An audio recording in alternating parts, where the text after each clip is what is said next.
Los Angeles में बढ़ते तनाव के बीच अमेरिकी राष्ट्रपति डोनाल्ड ट्रंप ने शहर की खराब हालत पर चिंता जताई। उन्होंने कहा कि कभी दुनिया का सबसे साफ और सुरक्षित शहर अब कचरे और अपराध का अड्डा बन गया है। उन्होंने वादा किया कि वे शहर को फिर से आज़ाद, साफ और सुरक्षित बनाएंगे।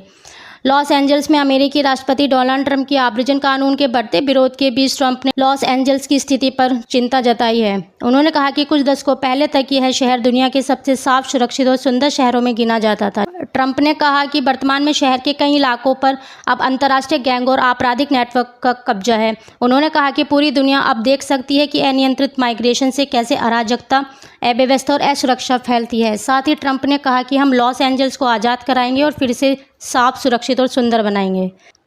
इधर दूसरी ओर अमेरिका के राष्ट्रपति डोनाल्ड ट्रंप ने मंगलवार को फोर्ट ब्रैग में अमेरिकी सेना की ताकत का भव्य प्रदर्शन देखा। यह कार्यक्रम अमेरिकी सेना की 250वीं वर्षगांठ के अवसर पर आयोजित किया गया था। वहीं ट्रंप ने लॉस एंजल्स में हो रहे आव्रजन विरोधी प्रदर्शनों को काबू में लाने के लिए यूएस मरीन और नेशनल गार्ड को तैनात करने का आदेश भी दिया।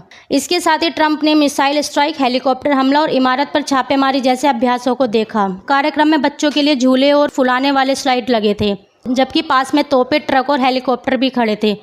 सुरक्षा जांच चौकी के बाहर ट्रंप के टोपी, टी-शर्ट और प्रचार सामग्री भी बिक रही थी।